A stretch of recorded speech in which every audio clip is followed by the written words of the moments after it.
Welcome to the Public Speaking Podcast. I'm Matt and I bring the art of public speaking. And I'm Emma and I talk about the business of public speaking. And we're here to host conversations about both those things. We've got Beth with us today, a good friend and collaborator of mine. How you doing? Oh, great. Thanks. Excited for you guys for launching this podcast. Definitely. We're well happy. Busy day today, recording lots of episodes. You've got a cool angle. So we're really excited about talking about it. What's your story? So tell us a little bit about what you do, and why you're here to speak to us today. Most of my career has been working in sustainability, copywriter these days, corporate sustainability copywriter. And then we met around 4 years ago, didn't we, Matt? I think it was, 4 or 5 years ago. Online. Yes. Yeah. You could say that I am a reluctant public speaker. Around that time, I had been really looking at actually what do I want to do with the next chapter of my life and business. And I had a sense of what that was. But up until that point, even writing for myself in my own voice, let alone speaking, had been a real block for me, something I'd avoided my whole life. And I just knew that I needed to tackle it. So the business at the time that I wanted to work on, I mean, we're all really aware of the mental health challenges faced by young people at the moment. Yeah. And I have a very personal story around that. And I have lived experience of self-harm. And I knew that I really have a lot that I could share on that to help people.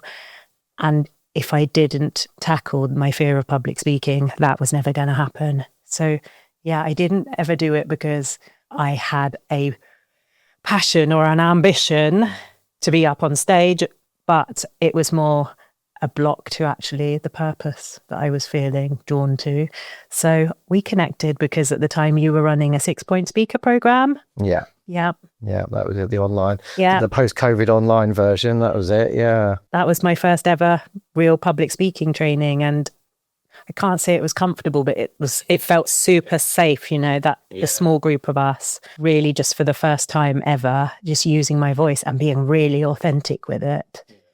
Prior to that, had you had much experience telling your story, or was this still the first foray? So I had quite a deep-seated fear of visibility, I would say, that started young. I played grade 7 piano at the age of 15. Wow. But I would only do it if the house was empty. I definitely couldn't do it if anyone was in the room, even close family members. I managed around 35 people when I was in my late 20s. So I was really quite capable, but actually using my voice and being seen was very uncomfortable. Did not like team meetings. A couple of times I'd been almost forced into doing a presentation at a conference. I hated that. It's like a blank memory for me now. I really was not in a connected state at all.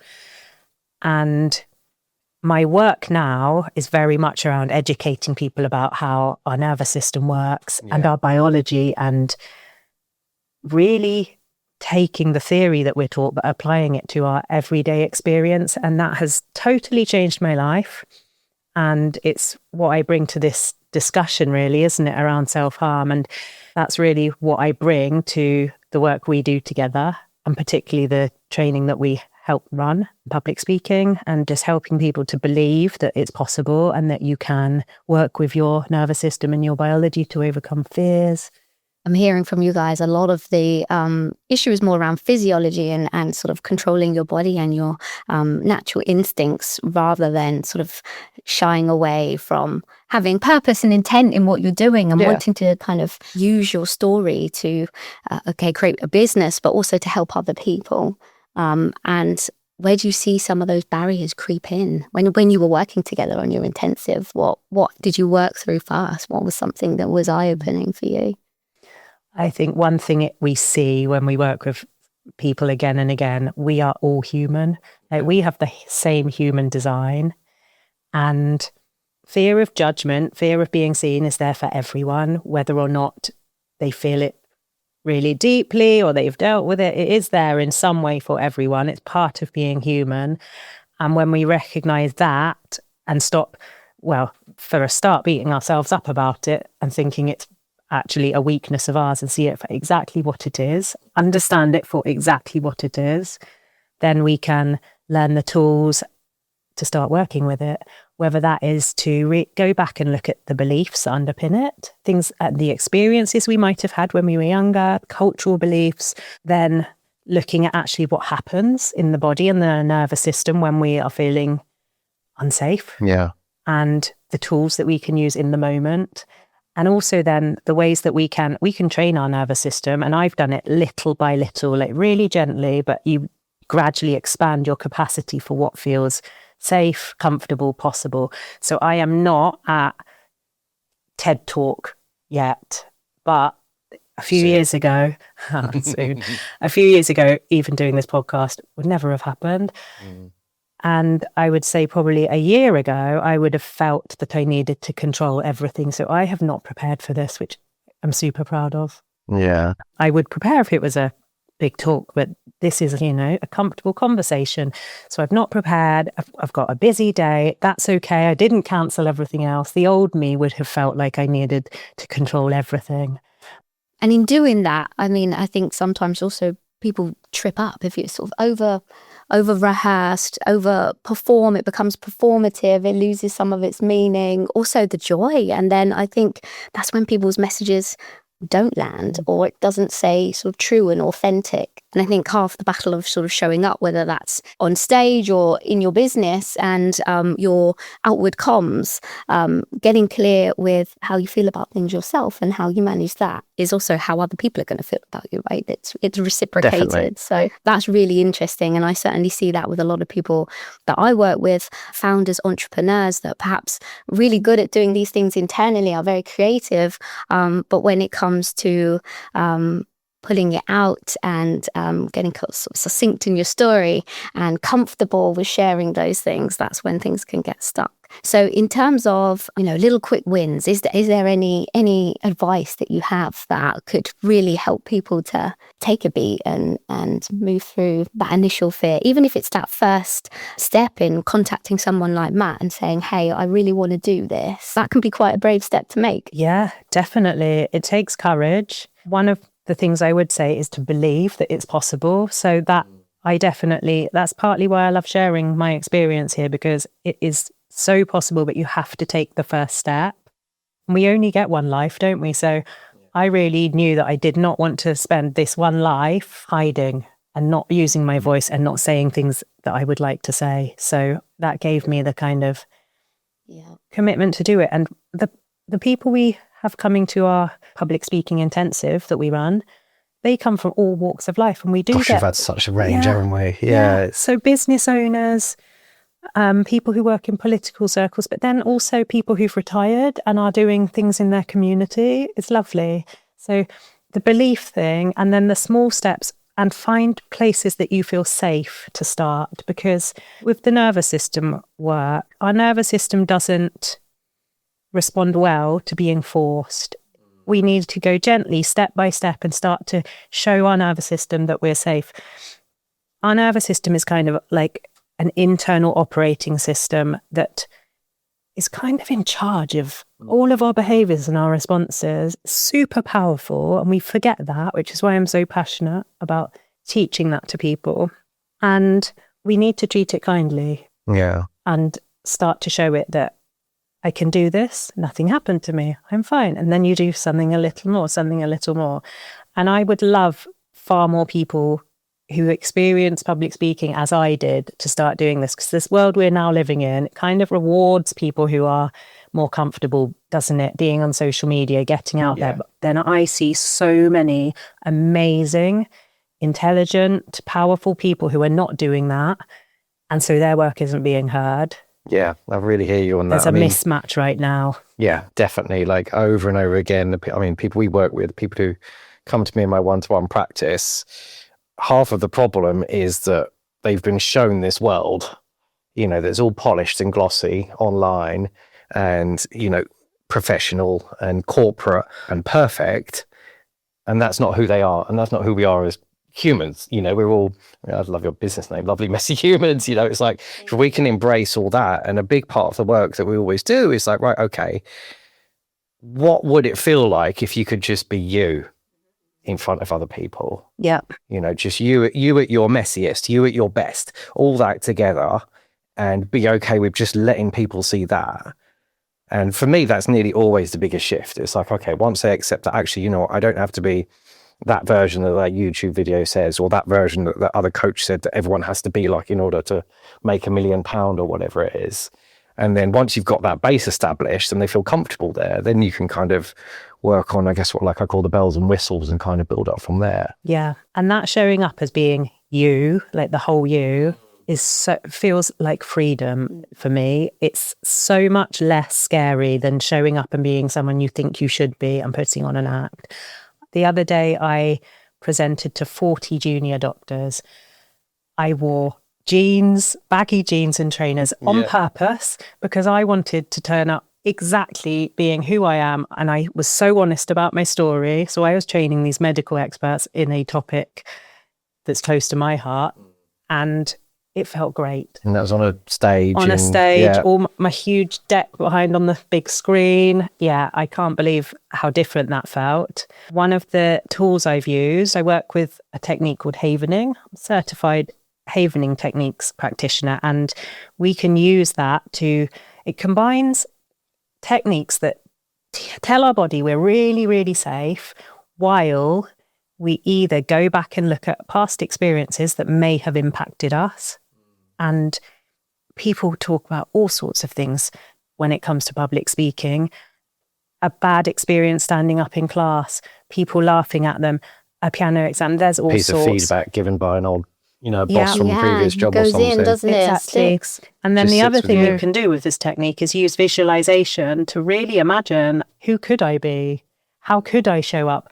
And when you use visualization, your mind doesn't really tell the difference between doing it for real and doing it in your imagination. So if you do that while your body feels totally safe, it starts to make that feel familiar, possible, even like you've already done it, you've already been there. Yeah, that was a huge revelation for me when I found that out, that because they do it a lot in sports psychology, don't they? So they'll visualize, kicking that ball through the goal, or, swinging that golf stick. And I think I read an article not long ago where they'd done some like brain scans and brain activity and saw that the parts that become active when you're taking part in an activity also become active, like you say, when you visualize it. So I mean, it doesn't take a lion's stride then to see, how you can connect public speaking to something like that. Now, I presume these are all super important for sustainability as well. If you're going to be doing this a lot and people are talking on a regular basis, or,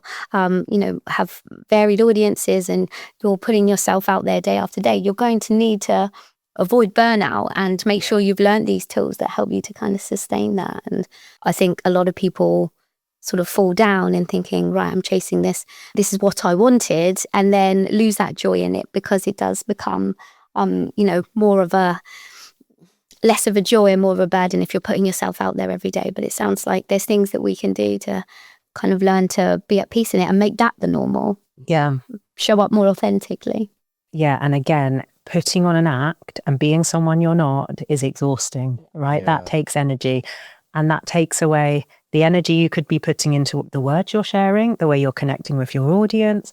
We talk about this a lot, don't we? Yeah. That when your nervous system's activated, it's far harder to connect with your audience. Yeah, because Things you're don't too land. Yeah, No, if you're you don't too believe busy. it. Yeah. It's just you're overcome by it, aren't you? And I think a lot of people as well, they might technically have something great to say and it's all worked out, but in the delivery of it, if you're not at your best or you're not comfortable and confident, then all the planning in the world, all the greatest message in the world, if it's not showing up in the right way, it's not going to land. It's not going to have an impact.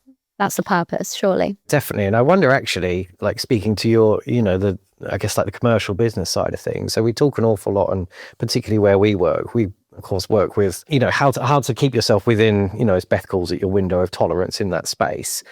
But how do you find that shows up like at the business side of things? So when you're engaging with people with their brand, how does nerves play into that side of things? Very much in a similar way, and that my strive to be like somebody that you've seen, and you're trying to replicate somebody else or something else, or you've seen success, or you're chasing monetization.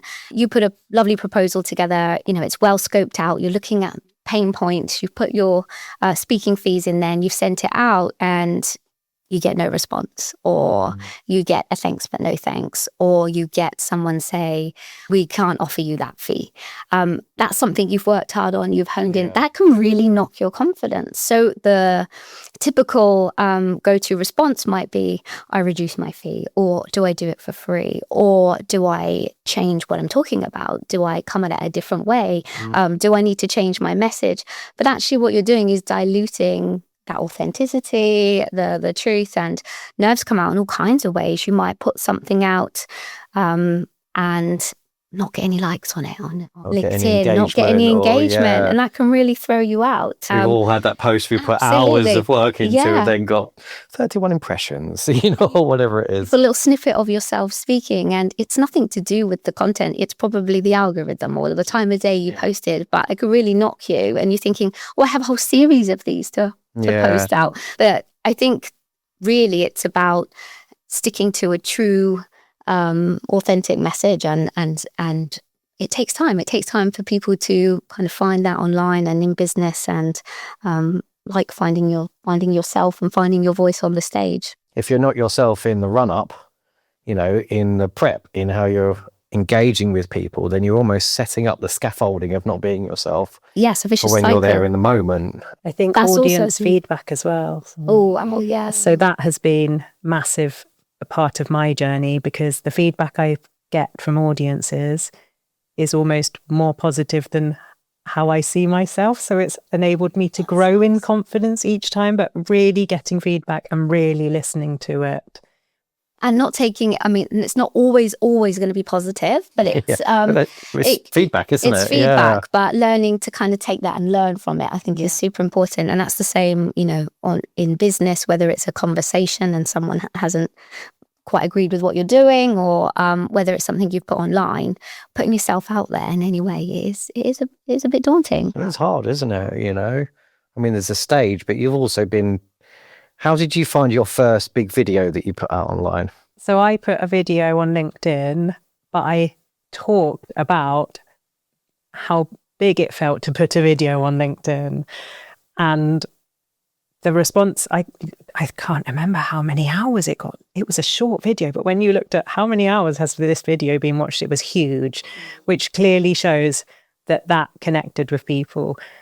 The next thing I now need to do is video that actually promotes my work. They feel quite different. Like selling is a thing, isn't it? That some of us don't feel so comfortable with.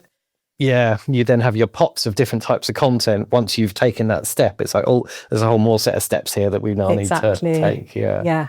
But I actually find video less comfortable than speaking to people. This is fine, right? We're having a conversation, 3 people. Even standing on a stage, as long as you can see people, you can always find people that are clearly loving it and just focus on them. Yeah. A Zoom call or an online call can be quite tricky because you can't connect so well with people. But the camera is worst of all for me because it's not a person. That's interesting. And that you feel different doing that then. That's really interesting. Yeah. And I'm guessing you have people come to you all the time with similar viewpoint. Is there something you can do in that situation, whether it's in a virtual situation or in front of the camera, that helps to center your nervous system and give you that grounding? Yeah, what would be, say, your top 3 tips for everyone listening and watching? I think very similar to what we teach for public speaking. Pace, clear message, know why you're sharing what you're sharing and who it's for, and then almost imagining that person being there.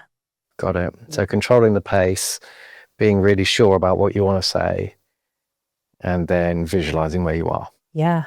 And using those silences if you want to as well, because it's powerful. Silence is power in public speaking. Yeah. And I am no expert in this. I am on this journey. So cool. Gosh, we could talk about this for hours, couldn't we? Okay. I guess as we kind of draw things to a close, really, tell us a little bit about where people can find you, for everyone listening. So the best place, my website, lovelymessyhumans.com. On there, you can find out more about havening techniques. If anyone is on this journey too and would like to explore that, very happy to hear from people. I have training, nervous system literacy training for schools, colleges, and also for business. So That's on there. So yeah, my website and LinkedIn is where I'm most active. Great. And Beth Derry, Beth Derry. Lovely Messy Humans is the best way to find you. Yeah. Thank you, Bear. Cool. Yeah, thanks so much for coming online. It's been great to have you today. More from us later. That's it. More from us later. Yeah. So thank you very much for watching, everybody. And we'll see you on the next episode.